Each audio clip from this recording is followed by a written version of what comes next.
Alright, so our clutch cover is on. Everything went on pretty flawlessly. There's a tiny little bit of gas that was left over in there.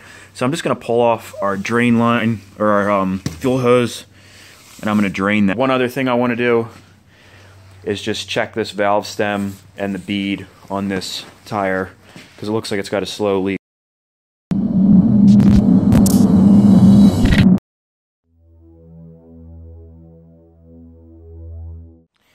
Alright, so it looks like our Petcock's going to need to be cleaned because nothing's coming out. And if you look in this tank here, see if you can see it. It's real tough to see. There you can kind of see it. But whatever's in there, it should be draining out, so that Petcock's going to have to be cleaned.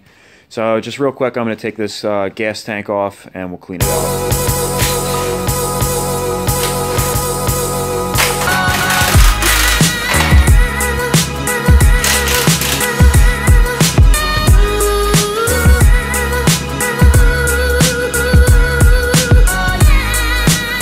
I got our tank off and I dumped it out, and there was actually a good amount of gas in there.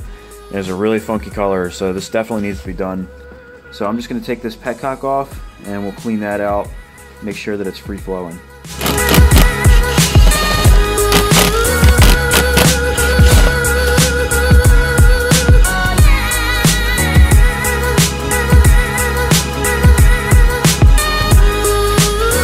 Oh yeah, look at that thing.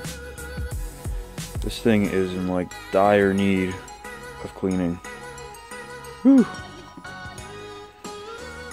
So I'll put this in a pan with some carb cleaner and blow it out with air.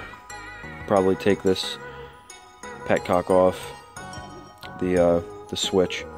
Make sure all that's clean in there too.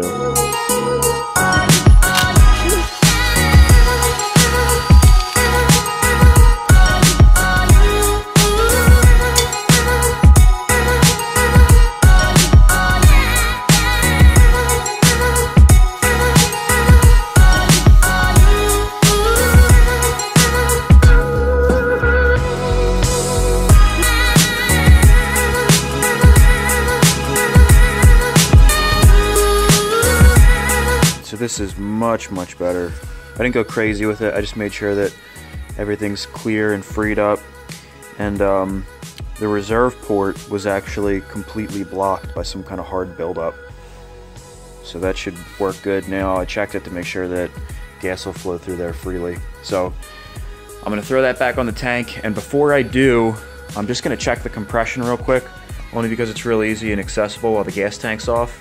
Even though I don't think this is going to need a rebuild, because the kick feels pretty good. We'll test it anyway.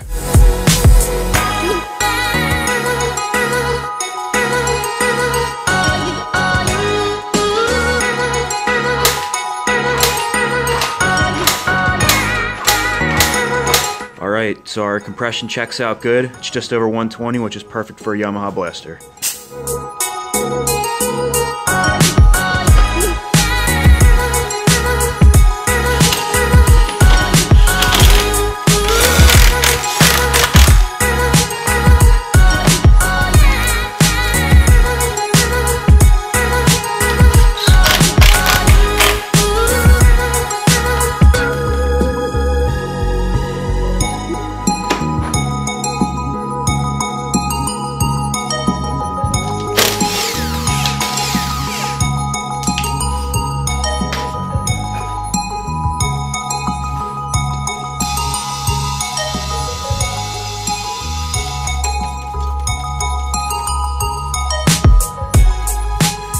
So we found our leak. It's a pretty obvious one, but it's around the bead, so that can be fixed.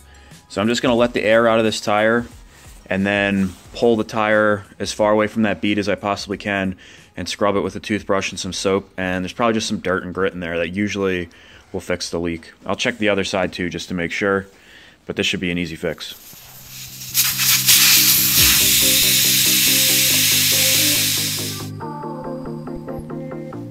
Okay, so I just wanted to show you guys here. I marked with an X right here just so that I knew where our spot where the leak was. And if you pull this down, you can see there's like a wood chip or something stuck in there. So if you guys have a leak in your tire, check your beads with some soap. It's really easy.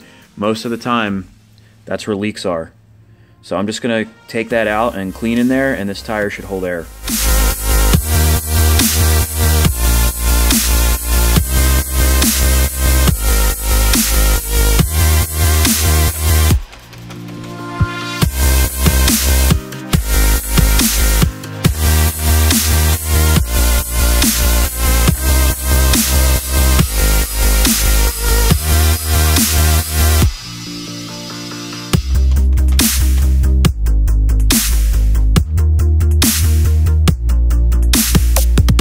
No more leaks.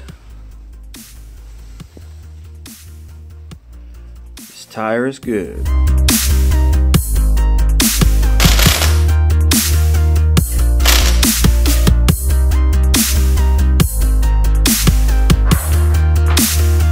Alright guys, so the blaster is finally all done. She's looking pretty crispy, definitely a lot better than when it came in here. I went around and fixed some odds and ends on it. The shifter was wiggling. That was something that I fixed to tighten that up. I threw a new drain hose on our bowl because there was no hose on there. I also lubed up the chain. So just to recap everything that we did to this bike, put a new clutch in there with new plates and everything. We had to put a new basket in also because the gear behind our primary drive gear was broken. So that's all new. Put new grips on it, clean the carb, put a new carb kit in there, all new jets and everything. Clean the air filter, save a little bit of money. Put a new spark plug in. So it's finally time to see if this quad even works. Just so you guys know, it is like 25 degrees out right now.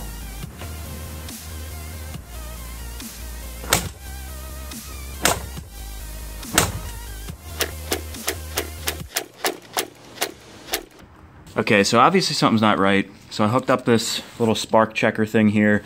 This just clips onto the top of your spark plug and then into your spark plug boot. And this light here lights up.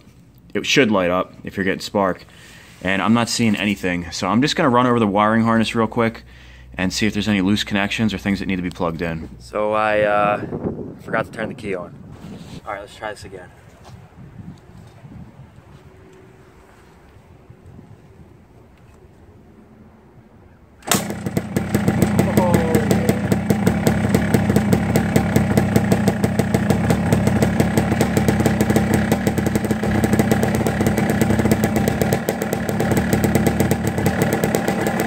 Started up, first kick, no choke, 25 degrees outside, sounds like it's about to die.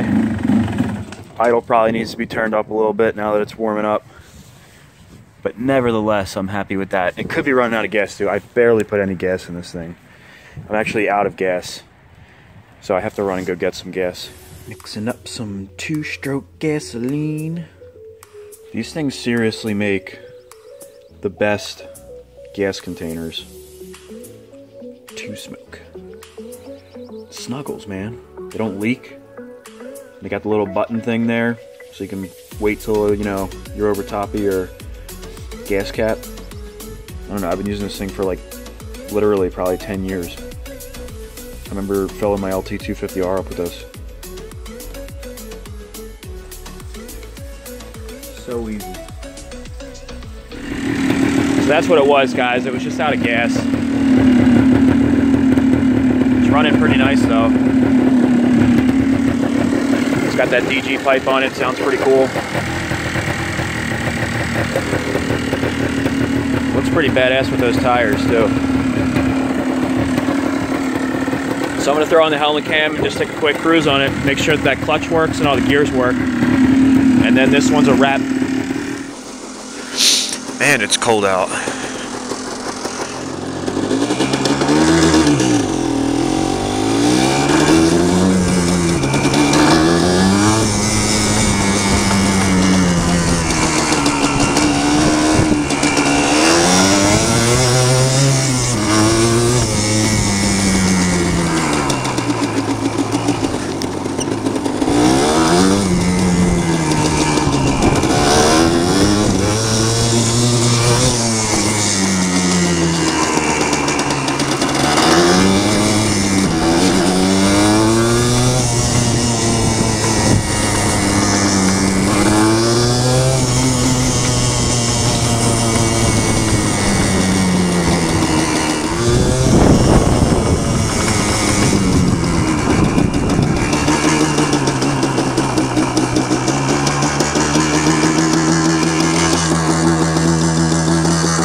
is up with that?